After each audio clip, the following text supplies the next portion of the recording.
यार तुम्हारी पत्रकारिता मजा आती है, तुम अच्छा उसका संचालन करते हो। हाँ, हाँ बात करें, बिल्कुल शुरू करें। जी। सूरज एंगड़े हैं, नहीं जान रहे हैं तो जान जाइए कि ऑक्सफोर्ड यूनिवर्सिटी से पीएचडी किए हैं और उसके अलावा अफ्रीका से भी पीएचडी किए हैं। 3 अलग अलग यूनिवर्सिटी से विदेशों में जाके पीएचडी किए हैं। 51 देशों का दौरा किए हैं रिसर्च को लेकर, और बुक लिखे हैं कास्ट मैटर, और एक और बुक है radically number. The radical Ambedkar. तो इतनी किताबों को लिखे हैं और इतनी जगहों पर भ्रमण करके आए हैं। और दूसरी बार आई थिंक बिहार आए हैं आप। डॉक्टर सूरज एंगड़े साहब महाराष्ट्र के रहने वाले हैं, दलित समाज से आते हैं। तो हमारे चैनल के गिरफ्त में एक बार पहली बार दिल्ली में आए और अभी पटना में आए, तो पटना में आपका बहुत बहुत स्वागत है। बुद्ध की धरती पर आप हैं, और बुद्ध की धरती पर आप से ये जानना चाहेंगे कि आप आईपीएस मेस में एक जानकारी दे रहे थे। अभी आप मलेशिया से आए हैं। जी। जानकारी ये थी कि मलेशिया में भी दलितों की एक पॉलिटिकल पार्टी है। जी जी जी। तो बिहार के लिए ज़्यादा ज़रूरी है लोगों को जानना, इसलिए क्योंकि सबसे ज़्यादा अगर कहीं दलितों की पार्टी है तो वो बिहार है। यहाँ रामविलास पासवान जी की जो पार्टी थी 2 हिस्सों में आ गई। तो पशुपति पारस जी की एक पार्टी है, एक पार्टी है चिराग पासवान की, एक जीतन राम मांझी साहब की पार्टी है, और यहाँ भीम आर्मी की पार्टी, आज़ाद समाज पार्टी भी बड़े अच्छे से चल रही है, और बहुजन समाज पार्टी। तो 4-5 पार्टियाँ जो हैं यहाँ बिहार में दलितों के लिए स्पेशल है। इतनी पार्टियाँ तो कहीं दूसरे राज्यों में आपको देखने को नहीं मिलेगी। जी। तो मलेशिया में दलितों की पॉलिटिकल पार्टी है, इसके बारे में आप बताएंगे। बड़ा बहुत धन्यवाद। जुझारू पत्रकार हो वेद, मैं आपका प्रशंसक हूँ, और दूर से आपकी पत्रकारिता को भी मैं देखकर भावनात्मक होता हूँ कि भाई हमारे बिहार जैसे इलाके में भी जो इतनी निडरता से पत्रकारिता कर रहे हैं, जो रास्ते पर भी रुककर किसी चाय वाले को या फल बेचने वाले को भी सवाल पूछते हैं, उनको भी राजनीति का अपने डिस्कोर्स का हिस्सा बना देते हैं। फिर बंधुआ मजदूर जो मजदूर है, जो माइग्रेट होते हैं बंगाल जाने वाले, आने जाने वाले, तो ऐसे मैंने आपके जो पत्रकारिता काफ़ी दिनों से देखी, और जिस तरह से आप भिड़ जाते हैं, भिड़ना यानी कन्फ्रंटेशन की बात है, वो उसके लिए मुझे लगता है आपको साधुवाद। मैंने 2 पीएचडी की है, पर उसके साथ साथ किताबों के साथ साथ तकरीबन अभी 180 के ऊपर मैंने लेख लिखे हैं। हाँ। तो बढ़ेगा भी वो लेख। अंग्रेजी अखबार में तो दलित पे जो आता है, दलित रियलिटी इंडियन एक्सप्रेस में लिखा मैं 5 साल। तो अभी हिंदी में भी मुझे किसी ने दिल्ली के बुक मेला में एक कोई साथी युवा थे, नौकरी करते, तो कहा कि सर आप इंग्लिश में लिखते हैं, हमको कुछ जो लोग समझ में आता है पर हिंदी बेल्ट छूट जाता है। तो कास्ट मैटर्स का हिंदी अनुवाद भी आएगा। डॉक्टर संजय श्रमण ने किया है उसको काफ़ी समय लगा, 3-4 साल, पर वो आपके हाथ में अप्रैल तक आ जाएगा। और जो दूसरी किताब है जिसके लिए मैं मलेशिया गया था, जिसके लिए आपने सवाल पूछा, वो फील्ड वर्क है। मैं तकरीबन अभी 16 एक देश हो गए हैं, अभी पता नहीं कितने देशों का उसमें इंक्लूड कर पाऊंगा। कास्ट अ ग्लोबल स्टोरी नाम की किताब है, दुनिया भर की जात की जो अवस्था है, तो उसमें था मलेशिया की स्टोरी, बड़ी ज़रूरत थी। तो पटना आने के पहले मलेशिया, एक्चुअली मेरे को जाना था हांगकांग, कॉन्फ्रेंस थी, फिर सोचा हांगकांग से मलेशिया जाए, मलेशिया से पटना है, पर हांगकांग वालों ने वीज़ा नहीं दिया, पर जाना तो था मलेशिया। तो मलेशिया इसके लिए जाना था क्योंकि वहाँ पर दलित आंदोलन भारत के बाहर का एक बड़ा मजबूत आंदोलन रहा है। उन्होंने दलित ये मुद्दा को लेकर नहीं लड़े, पर दलित की अस्मिता को ध्यान में रखते हुए लड़े। ये काफ़ी इसमें एक फ़र्क है। जैसे जब यहाँ पर हम दुसाध हो गए, चमार हो गए, पासी हो गए, जो भी शेड्यूल कास्ट की जातियाँ हैं, या धोबी हो गए, बैकवर्ड कास्ट की जातियाँ हैं दुनिया भर की, तो ये जो कास्ट का जो लेकर राजनीति होती है, वहाँ पर भी उस तरह की राजनीति है, पर वो मलेशिया के मेन डिस्कोर्स में नहीं लाते, क्योंकि वहाँ का संविधान भी ये जो है आज्ञा नहीं देता, और उसके ऊपर एक अलग तरीके की इनकी पहचान है राजनीति की। मलेशिया में विशेषकर अगर हम देखते हैं तो परया समाज के लोग तमिलनाडु के वहाँ पर गए थे 3-4 पीढ़ी पहले लेबर का काम करने, और वो जब वहाँ गए तो वहाँ पर मलेशियन इंडियन कांग्रेस नाम की भारतीय लोगों ने पार्टी बनाई थी 1930 के शायद दशक में, मैं उसको अभी भूल रहा हूँ कब फॉर्म हुई थी, पर वो अलायंस में पार्टी लड़ती रही और भारत के हकों की लड़ती थी। तो उसमें एक नौजवान थे MG पंडितन, ये एक जुझारू नेता था तमिलनाडु का, मलेशिया का। तो वो भाषण वाषण देता था। पार्टी की कैडर से बनते बनते पदाधिकारी बना, पदाधिकारी बनते जनरल सेक्रेटरी बना, जनरल सेक्रेटरी से उपाध्यक्ष बना पार्टी का। एकदम उसकी जल्दी राइज हो गई, तो अध्यक्ष को वो थोड़ा सा इनसिक्योर फील हुई। तो फिर और जो अध्यक्ष था वो ऊंच जाति का था, खुद को ऊंच जाति का बोलने वाला। तो सारे तमिलियन मिलके वहाँ पार्टी बनाए थे। जी जी, तमिल नहीं, पूर्वज जिनके तमिल तमिल भी नहीं, बाकी भी गैर तमिल, इंडियन लोग थे। हाँ, बट मेजोरिटी जो उन्हीं के थे, जाहिर सी बात। जिनके पूर्वज भारत के लोग, जी जी, 2-3 पीढ़ियाँ पहले जो जाके वहाँ सेटल हो गए। तो वहाँ पे मुझे एक अनुभव हुआ कि उनकी राजनीति, क्योंकि तमिल सीखते, तमिल बोलते वो और चूंकि तमिलनाडु और वो ज़्यादा दूर नहीं है, तो उनमें तमिल को लेकर उनमें एक सहानुभूति है। तो तमिल राजनीति की अस्मिता उनमें काफ़ी जीवित है। पर चूंकि वो मलेशियन है, पर मलेशिया में भी उनको तमिल देखा जाता है, तो एक कॉन्ट्रडिक्शन में जीते हैं। तो एमजी पंडितन जब उपाध्यक्ष बने, उनको निकाल दिया था कुछ कारणों की वजह से। तो उनको जब निकाला गया तो लोग भड़क गए। तो जो उसके सपोर्ट में आए वो अमूमन सभी दलित थे, तो फिर उनको भी निकाल दिया गया।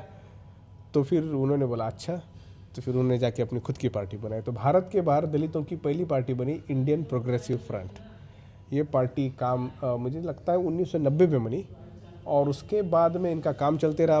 जब पार्टी आदमी नया बनाता है तो घूमना पड़ता है, तो वो मलेशिया भर घूमते रहे। उसके नेता वही बने, पंडितन नेता बने। और फिर मैं जिनको मिलने गया था वो पार्टी के जो जनरल सेक्रेटरी थे, पंजामूर्ति जी को, वो जब जिंदा है, तो मैं उनको मिलने गया था। तो उन्होंने ये सारा इतिहास बयां किया।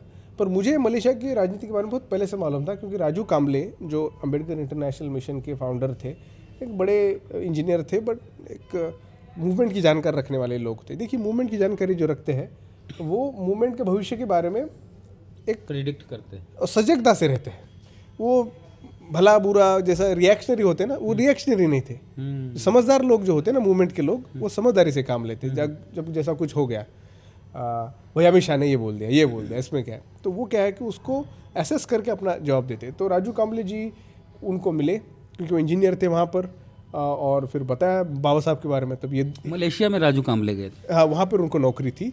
वो यहाँ पर इंडियन इंस्टीट्यूट ऑफ साइंस से पढ़े, प्रेस्टिजियस यूनिवर्सिटी थी। और फिर केमिकल डिपार्टमेंट, कोई भारत सरकार केंद्रीय डिपार्टमेंट है इंजीनियरिंग का, वहाँ उनको नौकरी लगी थी। और वहाँ से फिर पेट्रोलियम इंडस्ट्री में बहुत बड़ा उन्होंने अपने ओहदे पे काम किया। कनाडा के फिर सिटीज़न बने, अमेरिका में वगैरह, दुबई में। तो मलेशिया में उन्होंने, जब बाकी दलित साथी थे उनके, करुणाकरन, विजय गायकवाड़ और बहुत से साथियों के साथ उन्होंने मिलकर ये लोगों को बताया। पार्टी की रैली में इनका कोई फंक्शन था तो चले गए। तो ये जो पंजामूर्ति जब और इनके साथी जब पार्टी नहीं बनी घूम रहे थे, तो इनको जो लोग सुनने को आए वो दलित जाति के ज़्यादा थे। तब इनको लगा कि भारत के वहाँ जो लोग हैं 60% से ज़्यादा दलित है। सब मजदूर गए थे तो वही लोग, जैसे तुम्हारे बिहार से भाई, जो मेरी नेक्स्ट किताब में तुम देखोगे, त्रिनिदाद और टोबैगो में जो गए हैं, जातियाँ लिखी है वहाँ उनकी, दुसाद है, पासी है, अहीर है, कुर्मी है, ये जातियाँ उनकी वहाँ लिखी गई है। क्योंकि तमिलियन लोगों का जो प्रभाव है वो भी हिंदू का ही है, बट जो हिंदू जो हम उत्तर भारत में समझते हैं वो उधर का अलग है। वो एक अपनी भक्ति भाव में वहाँ वो बेचारे लगे हुए हैं। तो फिर उन्होंने पार्टी बनाई, और पार्टी बाबा साहब को इंट्रोड्यूस राजू काम्बले साहब ने किया। फिर उन्होंने देखा, अरे बाबा साहब तो इतना बड़ा आदमी, हमको तो पता नहीं। तो उन्होंने पढ़ना शुरू किया, और फिर 1998 में उन्होंने पहली दलित वर्ल्ड कन्वेंशन बनाई। तो वो कोलालमपुर में कॉन्फ्रेंस हुई। तो उसमें रामविलास पासवान से लेकर प्रकाश अम्बेडकर, कांशीराम, फूलन देवी, ऐसे नामचीन लोग वहाँ पे गए। पर मुझे उन्होंने बताया यार कि ये जब वो गए तो उनको क्या लगा कि हर व्यक्ति जो आया था दलित नेता, वो बाबा साहब के बारे में कम और अपने पार्टी के नेता के बारे में या पार्टी के बारे में ज़्यादा बता रहा था। उन्होंने मुझे बताया, मुझे पता नहीं था ये, और उन्होंने मुझे 2 बार बताया। हम 2-3 दिन चर्चा में थे। और इसके लिए मुझे लगता है कि ये मलेशिया हो या त्रिनिदाद टोबैगो हो, हमारे भारत के जो मूल निवासी जो कई पीढ़ियों से गए हैं, उनके बारे में भी जानना जरूरी है, क्योंकि वो भी हमारे लोग हैं। वो कहीं ना कहीं कारणों से, अभी देखो उनको बाबा साहब के बारे में पता नहीं, पर एक दलित विचार है। कई जगह तो दलित का उनमें नहीं है, वो एसिमुलेट हो गए हिंदू में। तो ये है। तो अभी वो पार्टी है? अभी है, बट उसमें भी 4 विभाग हो गए। अरे तुमने यहाँ बोला ना भाई रामविलास पासवान पार्टी की 2 हुई, उन्होंने आईपीएफ के 4 टुकड़े बना दिए, तो यूनाइटेड आईपीएफ वगैरह वगैरह। तो जाहिर सी बात है, तो कमजोर हुई पार्टी। कमजोरी हो गई है। और हमेशा क्या होता है कि हम कमज़ोर खुद होना नहीं चाहते, जो प्रतिस्पर्धी है हमारा जो दुश्मन है वही तोड़ता है। वही तोड़ता है। वो तोड़ने के लिए उसको ज़रिया बहुत अलग है, वो आपको सीधा नहीं तोड़ेगा, वो पहले आपके अंदर की वनरेबिलिटी को ढूंढेगा। तो अब ये हम नहीं कह सकते हैं कि मलेशिया में दलितों की एक पार्टी है, मलेशिया में दलितों की 4 पार्टी है। 4 पार्टियां हैं, कुछ रजिस्टर्ड है और कुछ रजिस्टर्ड नहीं है। वो जो जिनके साथ मैं मिला था वो वहाँ के प्रधानमंत्री के काफ़ी करीब है। अच्छा। हाँ, जब वो अपोजिशन में थे तभी भी उन्होंने बाबा साहब अम्बेडकर के ऊपर लेक्चर दिया था। और अभी जब मलेशिया में कॉन्फ्रेंस हुई तो मलेशिया की दलित कॉन्फ्रेंस में मलेशिया का प्रधानमंत्री आके चीफ गेस्ट करके बाबा साहब के ऊपर भाषण दिया है। अच्छा। ये कभी नहीं हुआ है, ये कोई देश का प्रमुख कभी नहीं किया है। और इनफैक्ट उसकी फिर मैं पार्लियामेंट में गया था, उनके एक मिनिस्टर से मिला, मिनिस्टर ने बताया कि यार वो पढ़ते हैं, उनको बाबा साहब में काफ़ी रुचि है। और उन्होंने प्रधानमंत्री ने सुझाव दिया उनको कि बाबा साहब अम्बेडकर के बारे में आप थोड़े 3-4 और सेमिनार मलेशिया में रखो, ताकि फिर सरकार आपको हेल्प करेगी। उन्होंने कहा हमको मेमोरियल मानना है। तो प्रधानमंत्री ने बोला पहले तुम लोगों को इसको बताओ तो कौन है ये व्यक्ति, फिर गवर्नमेंट के लैंड से हम आपको देंगे। तो अभी वो काम उनका चल रहा है। तो बिहार ही नहीं, देश ही नहीं, यूपी नहीं, दुनिया में एक मलेशिया ऐसा देश है जहां दलितों की अब 4 पार्टियां हैं और कुछ रजिस्टर्ड हैं, कुछ रजिस्टर्ड नहीं है। तो ये जानकारी शायद ही आपको होगी कि रामविलास पासवान, मान्यवर कांसीराम, फूलन देवी, प्रकाश अंबेडकर जैसे लोग वहाँ गए थे और दलितों इंटरनेशनल पहला दलित जो पॉलिटिकल पार्टियों की है या कई पॉलिटिकल पर्सन के हैं, नेताओं का वहाँ पे कॉन्फ्रेंस हुआ था, उसमें ये लोग शिरकत किए थे। और कैसे कैसे मलेशिया में दलितों की पार्टी बनी और कैसे 4 भाग हो गए। जो बाबा साहब कहते थे संगठित बनो, वो संगठित नहीं रहे, तो उस मुकाम तक पहुंच गई है। तो ये ज़रूरी जानकारी थी आप लोगों तक पहुंचाने की, क्योंकि हम लोग ये जानते थे कि कांसीराम जी और रामविलास पासवान मलेशिया गए थे, विदेश गए थे, लेकिन कैसे गए थे, क्यों गए थे, किस संगठन के द्वारा उनको बुलाया गया था, ये सारी जानकारी सबको नहीं थी। लेकिन बिहार के लोग ये जानते थे कि रामविलास पासवान, मान्यवर कांसीराम, क्या बात है, हाँ ये गए थे, लेकिन ये पूरी जानकारी नहीं थी। आप जानकारी देश के लिए शुक्रिया, और आपको भी नया ज्ञान मिला होगा। इसी तरह से हमारे साथ जुड़े रहिए। बाकी जो पॉलिटिकल खबरें तो हैं ही, और भी खबरें आपको इस तरह की बताते सुनाते रहेंगे, मिलवाते रहेंगे ऐसे ऐसे विद्वान से। तो प्रतिक्रिया अपनी दीजिए। जय भीम, जय भारत।